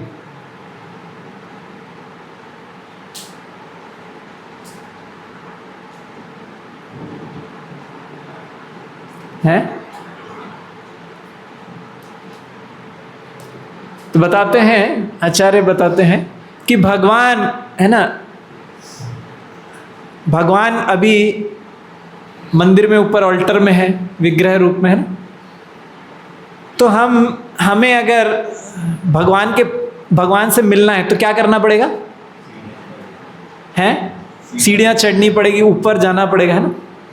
लेकिन वहीं भगवान का नाम कितना सरल है कि भक्त पुकारता है और भगवान प्रकट हो जाता है। नहीं समझ में आया? थोड़ा सा टेक्निकल। भगवान का नाम जो है, जैसे श्री राम है ना, हरे कृष्णा, तो भक्त के पुकारते ही भगवान नाम के रूप में प्रकट हो जाते। अर्चा विग्रह से दर्शन के लिए हमें ऊपर जाना पड़ेगा, लेकिन नाम इतना शक्तिशाली है कि स्वयं भक्त के पुकारते ही भगवान नाम के रूप में प्रकट हो जाते। और हमारे लिए, और नाम इतना शक्तिशाली है, नाम इतना दयालु है भगवान कि भगवान ये भी नहीं देखते कि कोई योग्य है अयोग्य है। विग्रह की सेवा के लिए कुछ योग्यता चाहिए, लेकिन नाम की सेवा के लिए कोई योग्यता नहीं चाहिए। बच्चा भी ले सकता है, बड़ा भी ले सकता है, दरिद्र भी ले सकता है, अमीर भी ले सकता है, स्त्री पुरुष, कोई है ना रिक्वायरमेंट नहीं, कोई क्वालिफिकेशन नहीं चाहिए। तो इसलिए ये बताया जाता है कली काले नाम रूपे कृष्ण अवतार, भगवान कलयुग में नाम के रूप में अवतरित हुए हैं। और यही साधन है जिससे कि भगवान, जैसे श्री चैतन्य महाप्रभु की लीला में भी आता है कि जब जगाई मदाई का प्रसंग आता है ना, तो भगवान नित्यानंद प्रभु को जब वो मटका मारते हैं, नित्यानंद प्रभु के मस्तक से खून निकलने लगता है, तो चैतन्य महाप्रभु को बहुत गुस्सा आता है और भगवान सुदर्शन को पुकारते हैं, सुदर्शन का आह्वान करते हैं कि मैं अभी इनका वध कर दूंगा। तो नित्यानंद प्रभु क्या कहते हैं? नित्यानंद प्रभु कहते हैं भगवान आप इस युग में असुरों का वध करने के लिए नहीं आए हैं, किस लिए आए हैं? हरिनाम देने आए थे। आप आसुरिकता का वध करने आए, आप असुरों का वध नहीं कर रहे, असुरों के हृदय में जो आसुरिकता है उसका वध करेंगे। और कैसे करेंगे? अपनी कृपा से अपना नाम देकर आप लोगों के आसुरिकता का वध करेंगे। ऐसे ही ये जो हृदय में रावण रूपी असुर है उसका वध करने के लिए भगवान नाम के रूप में अवतरित होते हैं। श्री चैतन्य महाप्रभु स्वयं कहते हैं नाम नाम अकारी बहुधा निज सर्वशक्तिस, है ना, भगवान ने सारी शक्तियाँ इस नाम में समावेशित की हैं। ये जो नाम है भगवान का नाम, दिव्य नाम, इसमें इतनी शक्ति है जितनी भगवान में शक्ति है। तो जैसे भगवान ने रावण का वध किया, ऐसे ही ये नाम क्या है, हमारे हृदय में जो रावण है उसका वध करता है। इसके कितने भी सर हों सारे खत्म हो जाएंगे अगर हम भगवान के नाम का ध्यान पूर्वक, आदर पूर्वक प्रतिदिन जप करेंगे। तो रूप गोस्वामी बताते हैं किंतु आदरात अनुदिनम खलु सेव जुष्टा, है ना, स्वाद्वी क्रमाद भवती तदगद मूल हंत्री। कहते हैं भगवान का नाम अगर कोई आदर से लेता है और प्रतिदिन, अनुदिनम, प्रतिदिन लेता है तो क्या होता है, हृदय से जो गंदगी है वो भी नष्ट हो जाती है, सारी बीमारियां, भव रोग भी खत्म होता है, सारे असुर भी वध होते हैं। साथ ही साथ भगवान के नाम में हमें रुचि और आनंद आने लगता है। भक्ति का जो आनंद है वो भी कब प्राप्त होगा? जब हम भगवान का नाम ध्यानपूर्वक लेंगे, है ना। अभी हमें, वो कहते हैं अभी हमें उतना स्वाद नहीं आ रहा होगा, लेकिन अभी औषधि के रूप में लेते रहना चाहिए। औषधि में टेस्ट नहीं होता, कड़वी होती है दवाई, लेकिन फिर भी हम उसे लेते हैं क्योंकि हमें पता है इससे मेरा रोग भी जाएगा और टेस्ट भी वापस आ जाएगा। तो टेस्ट भी वापस आएगा भगवान की भक्ति में, और साथ ही साथ हृदय से ये रावण रूपी असुर का भी, आसुरिकता का भी वध होता है।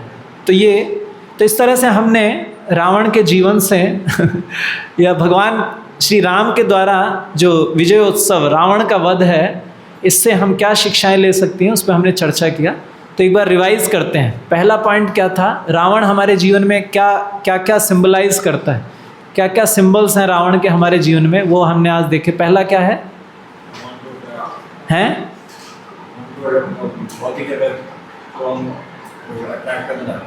भौतिक जगत को अट्रैक्ट करना चाहते। ठीक, कोई और बताएंगे पहला पॉइंट? और कुछ इसी से, ये थोड़ा सा सिमिलर है, एग्जैक्ट कोई बताए। कुछ लोग श्रुतिधर हैं, नोट्स नहीं बनाए आप लोगों ने। मोबाइल में नोट्स बनाइए, नहीं तो वो क्या है, आज सुना फिर कल फिर फ्रेश हो जाएगा एकदम, माइंड हमेशा फ्रेश रहता है ना। मटेरियल चीज़ों से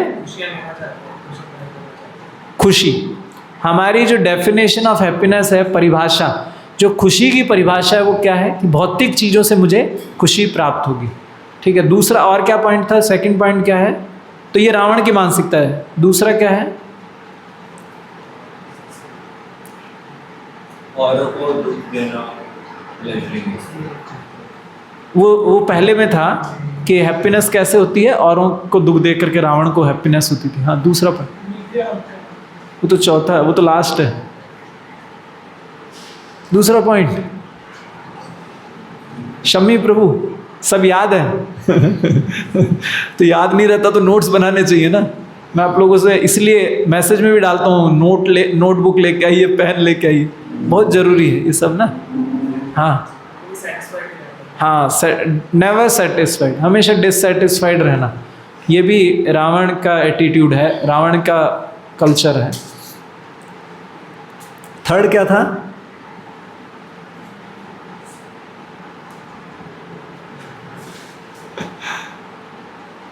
थर्ड पॉइंट है तो वो आपने तो बहुत नोट्स बनाए। रावण की संस्कृति, कौन सी संस्कृति? सेल्फिशनेस वो पहले में था। हाँ हाँ, कि हम अच्छी सलाह को भी क्या कर रहे हैं? इग्नोर कर रहे हैं। ठीक है, तो मेरी भी आप लोगों से एक अच्छी सलाह है, नोटबुक और पेन लाइए, है ना, और इस रावण पर विजय प्राप्त कीजिए।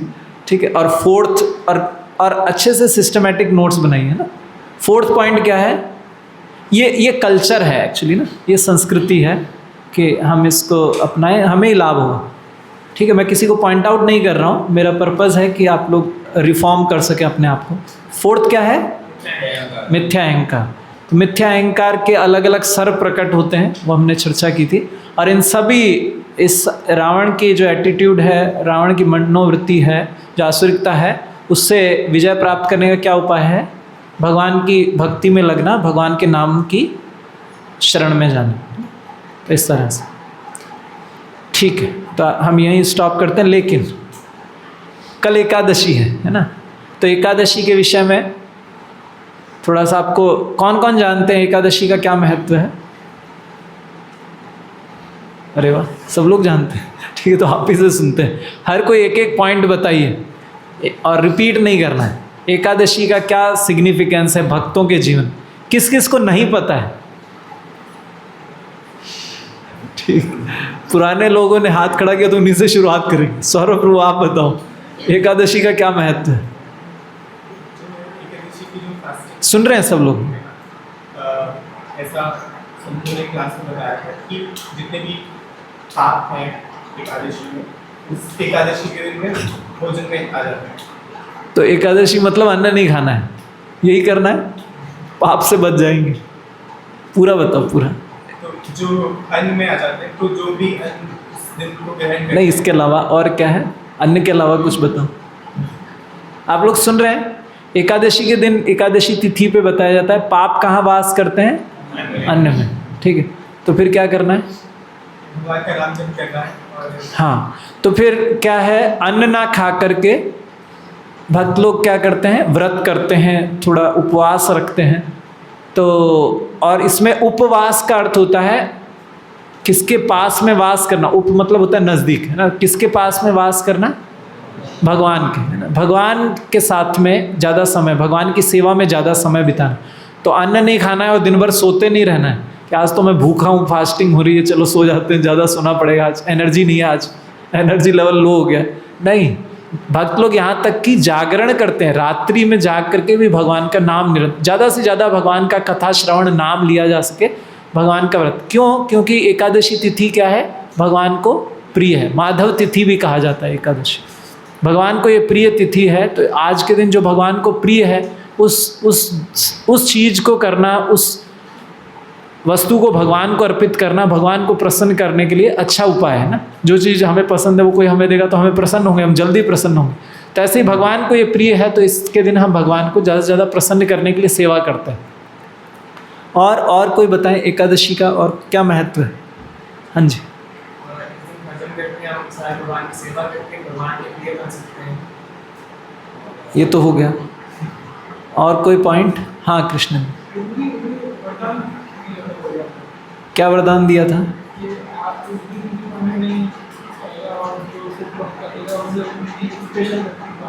स्पेशल वर्ष, ठीक है। तो जैसे होता है ना, अभी दिवाली पे आएंगे ना सेल ऑफर्स, है ना, तो ऐसे ही ये भी, ये दिन जो है, इस दिन हुआ क्या था, घटना क्या थी? किसी को याद है ये कथा? पौराणिक कथा है। हाँ, कहाँ देख रहे थे? नरकों में। भगवान क्या हुए? नरक देखने गए। तो नरकों में क्या देखा भगवान ने? हाँ, नरक में भगवान देख रहे हैं जीव इतनी यातनाओं में, है ना, परेशान है और इतनी सारे कष्ट भोग रहे जीव। भगवान देख रहे ये मेरे ही अंश हैं, लेकिन इतनी सारे पाप करने की वजह से इतने सारे कष्ट भोग रहे हैं। तो फिर क्या हुआ?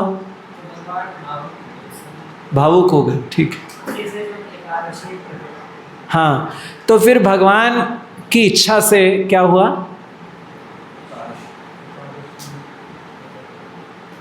क्या हुआ? नींद आ गई। तो एकादशी देवी प्रकट हुई, है ना, एकादशी देवी।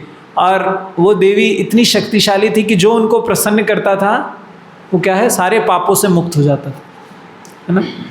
तो इसलिए एकादशी देवी जो है, एकादशी तिथि, वो भगवान की इच्छा से प्रकट हुई कि जिससे कि जितने जो लोग पाप कर्म में लिप्त हैं वो प्रायश्चित पापों से मुक्त हो सके, इसलिए एकादशी की तिथि है, ठीक है। लेकिन भक्त लोग इस उद्देश्य से नहीं मनाते कि पापों से मुक्त होने के लिए हम कर रहे हैं। हमारा उद्देश्य होता है भगवान को प्रसन्न करके भगवान की भक्ति में बढ़ सके, ठीक है। तो ये भी एक महत्व है। और कोई महत्व एकादशी का?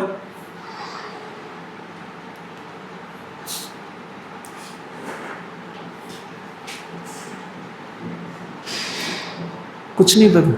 प्रभुपाद क्या कहते हैं एकादशी के लिए? हाँ, ठीक है।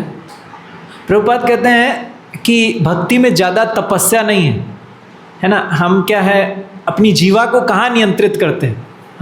मैंने इस्कॉन में इस्कॉन में आने के बाद जो डिशेस खाई हैं वो कभी नहीं खाई थी, है ना। इतने वैरायटी, इतने अच्छे अच्छे व्यंजन सब बनते हैं, भगवान को भोग लगा के हम प्रसाद के रूप में ग्रहण करते हैं। तो इसलिए बताया जाता है कि जीवा का वेग होता है ना, जीवा को हमेशा कुछ स्वादिष्ट चाहिए, है ना, अलग अलग भोगने की इच्छा होती रहती। तो कोई भक्त हो सकता है प्रसाद के बहाने ही जीवा की तृप्ति में लगा हो, इंद्रिय तृप्ति में। तो इसलिए प्रभुपाद कहते हैं इसलिए हमें क्या करना चाहिए, एकादशी का व्रत रखना चाहिए। एकादशी का व्रत रखने से जब हम वॉलंटरली, ऐसा नहीं कि जी अन्न नहीं खाना है लेकिन उस दिन गाजर का हलवा खाएंगे और क्या क्या खाएंगे, क्या एकादशी पिज़्ज़ा खाएंगे, है ना, डोसा बनते हैं आजकल एकादशी के। तो ये एकादशी नहीं है। एकादशी फास्टिंग का उद्देश्य क्या है कि हम हमारी जीवा के वेग को रेगुलेट, कंट्रोल कर सकें। दोनों उद्देश्य हैं, भगवान को भी प्रसन्न करना और अपनी इंद्रियों को भी हम निग्रह कर सकें। इंद्रियों के हर समय तो इंद्रियों की पूर्ति में ही लगे रहते हैं, तो कम से कम एक दिन तो हम फास्टिंग करें, है ना। एक दिन तो इसकी ना सुन करके, जीवा की ना सुन के इसको सुनाएं, तो जीवा की इंद्रिय तृप्ति में ना लगे, इसलिए भी एकादशी का महत्व, ठीक है। तो ये इम्पॉर्टेंट है। अक्सर भक्त लोग यहाँ मिस्टेक कर जाते हैं, क्या करते हैं कि आज तो अन्न नहीं खाएंगे, बहुत कमज़ोर रहेंगे, तो हर आधे घंटे में 1 घंटे में कुछ खाना पड़ेगा, है ना। तो फिर एकादशी का पर्पस डिफीट हो जाता है, ठीक है। तो कल एकादशी है, पाप अंकुश, है ना, पाप अंकुश। तो पाप पे अंकुश लगाने वाली, पाप को ख़त्म करने वाली है एकादशी देवी। तो आप लोग व्रत कीजिएगा। और ये व्रत सरल कब हो जाते हैं, कब सरल हो जाते हैं व्रत करना? हाँ, भक्तों के संग। तो भक्तों के संग में आकर के नाम जप कीजिए, व्रत पालन कीजिए और ज़्यादा से ज़्यादा समय भक्तों के संग में बिताइए, है ना। अकेले एकाकी आमार नहीं पाए बल। अकेले हम में बल नहीं है कि हम अपने मन को, माया को जीत सकें, है ना। मन कुछ ना कुछ बहाने बना के और एकादशी को उतना शुद्ध नहीं रहने देता, अशुद्ध कर देता है एकादशी। तो हमें शुद्ध एकादशी के लिए भक्तों के संग में आके एकादशी व्रत का पालन करना चाहिए। सवेरे अधिक से अधिक जप कीजिए, है ना, और श्रवण कीर्तन कीजिए अधिक से अधिक। और मेनली भक्तों से विचार विमर्श कीजिए कि कैसे मैं मेरी एकादशी को और अच्छे से कर सकूँ, है ना। इंडिविजुअल को अपना खुद का शेड्यूल देखते हुए इंडिविजुअल गाइडेंस लेना चाहिए, अपने लिए खुद पूछना चाहिए, प्रभु जी मेरा कल का शेड्यूल ऐसा है, मैं कहाँ क्या कर सकता हूँ, ठीक है। तो भक्तों से परामर्श करें। हरे कृष्णा। एकादशी व्रत की जय। तो अभी एंड नहीं हुआ है एक और महोत्सव आ रहा है। कौन सा महोत्सव है? कार्तिक, है ना, कार्तिक मास। तो भक्तों को बहुत प्रिय है ये कार्तिक मास। क्यों प्रिय है? हाँ, क्योंकि ये मास भी भगवान को प्रिय है। पहले एक तिथि प्रिय बताई थी, अब पूरा महीना प्रिय है भगवान। महीनों में सर्वाधिक प्रिय कौन सा है भगवान को? कार्तिक। तो भगवान को जो प्रिय वस्तु होती है या प्रिय कार्य हैं, वहाँ भगवान अपनी बहुत कृपा बांटते हैं। तो ये भी सेल ऑफर है ना। कार्तिक मास में बताया जाता है कि हम जो एक एक नाम लेते हैं उसका प्रभाव, अभी जो नाम ले रहे हैं कार्तिक मास के अतिरिक्त जो नाम लेते हैं और कार्तिक में जो लेते हैं उसमें कई गुना डिफरेंस है। अब मैं कैलकुलेशन मुझे याद नहीं, 1000, 10,000, 1 लाख करोड़ क्या है, लेकिन बहुत ज़्यादा लाभ होता है। कार्तिक मास में जो हम भक्ति करते हैं उसका हमें ज़्यादा लाभ होता है।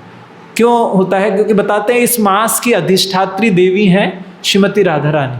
राधा रानी इसकी मास की देवी हैं और भगवान को श्रीमती राधा रानी सर्वाधिक प्रिय भक्त हैं, तो इसलिए भगवान की कृपा हम आकर्षित कर पाते हैं राधा रानी को प्रसन्न करके। और साथ ही साथ और भी बहुत सारे इस मास की महिमा है, तो अभी बहुत समय बढ़ जाएगा, है ना, तो इसलिए इस महीने में भक्त लोग व्रत भी लेते हैं। तो एक व्रत जो हमें लेना चाहिए वो व्रत है कि मैं मेरी साधना को बढ़ाऊंगा। क्या व्रत लेना चाहिए? साधना।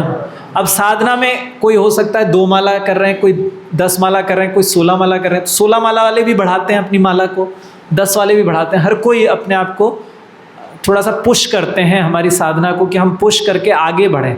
अगर हम आगे नहीं बढ़ रहे हैं तो एक जगह स्थिर नहीं रह सकते। कोई ये नहीं कह सकता प्रभु जी मैं 10 माला प्रतिदिन कर लेता हूँ, है ना, वो घट ही जाएगी किसी ना किसी दिन। तो हमें जब तक आगे बढ़ने का प्रयास नहीं करेंगे तो ऑटोमेटिकली ये मटेरियल नेचर, प्रकृति का स्वभाव है कि नीचे ही गिरती है, हर वस्तु नीचे आती है ना।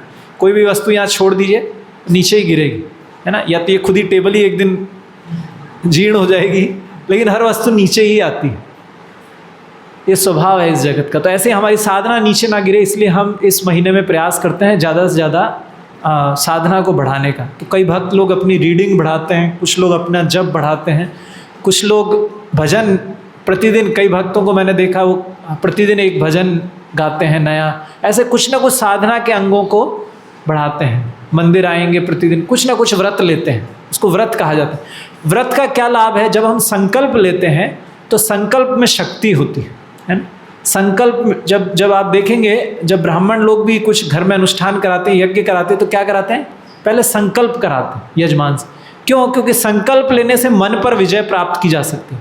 संकल्पात श्लोक है भागवतम में, संकल्प लेने से क्या होता है? मन पे हम विजय प्राप्त कर सकते हैं। किसी ने संकल्प ले लिया कि जी मुझे ये करना ही है, तो फिर वो मन की नहीं सुनेगा। जैसे हमने एकादशी का हम ले लेते हैं कि जी अन्न नहीं खाना, तो नहीं खाना, व्रत ले लिया, संकल्प ले लिया आज नहीं खाना, तो फिर हमें अन्न की इच्छा भी नहीं होगी। लेकिन अगर हम डाउटफुल रहेंगे, व्रत नहीं लिया है, करूँ ना करूँ, क्या करूँ, तो बार बार विचार आता है।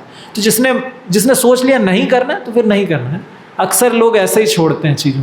कई लोगों को चाय का शौक़ होता है, तो वो चाय कब छोड़ते हैं कि जी इस दिन से मैं चाय नहीं पीऊँगा। ऐसा नहीं कि जी है ना एक दिन ऐसा हो जाएगा, चमत्कार होगा, भगवान की कृपा, एक प्रकाश आएगा मुझ पे और मैं शुद्ध भक्त बन जाऊँगा। नहीं, हम धीरे धीरे अपनी चीज़ों को व्रत लेके छोड़ते रहते। तो व्रत, भक्ति के लिए व्रत बहुत लाभकारी है। ऐसे कार्तिक मास में भगवान की कृपा से हमें वो शक्ति प्राप्त होती है कि हम व्रत का पालन कर सकें। और उसको व्रत को मेंटेन करने के लिए क्या है? साधना कार्ड बनाते हैं कि मैंने ये डेली कर रहा हूँ, और वो अपने सीनियर को भेजते हैं। किसी भी एक भक्त को आप व्रत जो लेते हैं, एक भक्त को जरूर बताइए। खुद व्रत लिया है तो तोड़ देंगे, कभी भी क्या बिगड़ता है। लेकिन अगर सीनियर को व्रत बता के लेते हैं तो उससे क्या होता है? हमारा एक कमिटमेंट हो जाता है कि जी मैंने उनको बताया हो, तो आपको शक्ति मिलेगी। तो कौन कौन व्रत लेंगे कार्तिक में? कुछ ना कुछ व्रत, है ना। ये एक चीज़ कुछ ना कुछ मैं बढ़ाऊंगा अपनी भक्ति में, एक चीज़ बढ़ाऊंगा, सब लेंगे। और सबको क्या करना है? उस व्रत को अपने सीनियर एक भक्त को शेयर करना है। इक्वल को नहीं शेयर करना है, सीनियर को बताना है प्रभु जी मैंने ये व्रत लिया है और प्रतिदिन मैं आपको रिपोर्ट भेजूंगा कि मैंने आज ये किया। ठीक है, ज़्यादा नहीं, बेबी स्टेप ले लीजिएगा। बेबी स्टेप समझते हैं, छोटे छोटे कदम लीजिएगा, तो भगवान आप पे जरूर आपको शक्ति, समय और देंगे, जिससे कि आप उस व्रत का पालन कर सके। जब हम भगवान को, भक्तों को बता के व्रत लेते हैं तो उनकी कृपा आकर्षित करती है। आप सीनियर को बताएंगे, वो सीनियर आपके लिए प्रार्थना करेंगे भगवान से कि भगवान इन्होंने संकल्प लिया है, इन पे कृपा कीजिए। तो इसलिए सीनियर्स को बता के संकल्प लीजिएगा। और एक और विशेष कार्य होता है कई बार मैं चेहरे देखता हूँ तो मुझे उत्तर समझ आ जाता है, इनको पता है क्या होता है कार्तिक मास में। हाँ, दीपदान। भगवान को प्रतिदिन दीपक अर्पित किया जाता है ना। दीपदान नहीं बोलना चाहिए, दीपक अर्पित। भगवान को दीपक अर्पित करते हैं। तो मंदिर में कीजिए, घर पे कीजिए, कहीं भी कीजिए, लेकिन प्रतिदिन भगवान को दीपक अर्पित करना चाहिए। तो बेस्ट है कि आप जो घी का जोत होती है, घी वाली जोत होती है ना, उसको अर्पित कीजिए। और उसके और भी चीज़ें हैं, डिटेल में मैं ज़्यादा नहीं जाऊँगा। कभी अवसर मिलता है तो तुलसी को भी लोग अर्पित करते हैं, तुलसी से भी अग्नि अर्पित हो सकता है। जितना प्रैक्टिकल पॉसिबल है उतना कीजिएगा, है ना। इस तुलसी अरेंज करने के चक्कर में प्रभु जी आज माला कम हुई, क्यों? क्योंकि तुलसी अरेंज कर रहा था। तो ये जरूरी नहीं, माला सर्वोपरि। तो जितना आपके लिए प्रैक्टिकल हो, लेकिन प्रतिदिन अर्पित करना है कहीं ना कहीं, मंदिर आते हैं तो मंदिर में अर्पित कीजिएगा। मंदिर में प्रतिदिन संध्या में क्या होगा?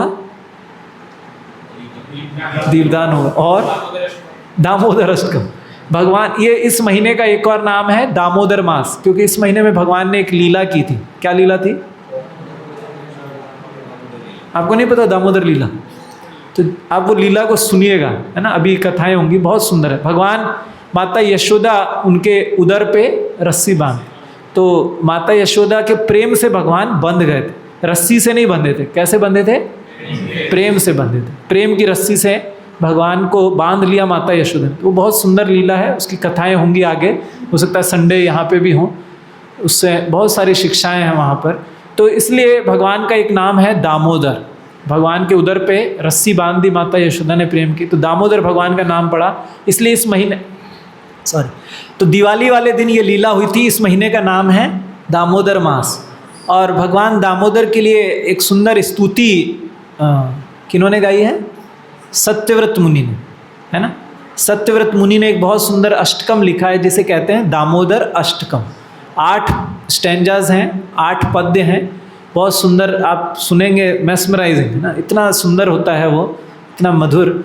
और मंदिर में प्रतिदिन संध्या में होगा 7 बजे से, 7 बजे से होगा, 6:30 से गौर आरती हो जाएगी अब, और 7 बजे से दामोदर अष्टकम शुरू होगा। तो उसको अटेंड कीजिएगा जितना पॉसिबल हो, कभी भी आपको टाइम मिलता है। आप खुद स्पिरिचुअली बहुत रिजुविनेटेड फील करेंगे कि आपको स्पिरिचुअल अपलिफ्टमेंट फील होगा, आध्यात्मिक रूप से बहुत उन्नत महसूस करता है भक्त उसको अटेंड करके। और लेकिन अगर यहाँ नहीं कर सकते हैं तो घर पे दीप अर्पित जरूर कीजिए, उसका बहुत महत्व है, ठीक है। तो ये कार्तिक मास के बारे में, श्री कार्तिक मास की जय। अब एक और इवेंट तो कार्तिक मास में क्या करना चाहिए? वृंदावन जाना चाहिए। हरि बोल। तो कार्तिक मास में हम सभी भक्त प्रतिवर्ष वृंदावन यात्रा रखते हैं, विशेष रूप से IYF यात्रा, है ना, यूथ की। आपका यूथ ग्रुप ही जाएगा। और इस साल वो यात्रा कब है? 8th, 9th और 10th नवंबर। तो इन डेट्स, और आपको ग्रुप में शायद मैसेज भी आया होगा, नए ग्रुप में अभी नहीं आया है, वो आएगा आप लोगों के पास भी मैसेज। तो उसमें रजिस्ट्रेशन है और क्या फीस है? हाँ, तो उसका 3 दिन का इवेंट है, उसमें ट्रैवलिंग, प्रसादम, सब कुछ उसमें इंक्लूडेड है। और इवेंट कैसा रहेगा? 7th को हम बस से यहाँ से जाएंगे, 8th अर्ली मॉर्निंग हम वृंदावन में इस्कॉन का बहुत बड़ा गुरुकुल है, आप उसको देखेंगे, वो भी बहुत सुंदर है। और फिर गुरुकुल में हमारा वहीं स्टे होगा, वहीं हम प्रोग्राम करेंगे। पहले दिन हम लोग जा रहे हैं, कहाँ जा रहे हैं? थोड़ा सरप्राइज रखते हैं, है ना, ठीक है। अच्छा ठीक है, थोड़ा आप लोगों को क्यूरियोसिटी बढ़ा देते हैं। तो पहले दिन हम जाएंगे 8 तारीख को सवेरे। हम सारे वृंदावन में जो षड गोस्वामियों के मंदिर हैं, जो प्राचीन मंदिर हैं, वहाँ पर जाएंगे और वहाँ कथा भी होगी। हरि बोल, ठीक है। और सबसे पहले तो ओरिएंटेशन लेक्चर है, और सप्त देवालय, वृंदावन में जो सप्त देवालय हैं, उन मंदिरों का दर्शन करेंगे। और शाम इस्कॉन मंदिर भी जाएंगे, और शाम में दीपदान करेंगे इस्कॉन मंदिर में।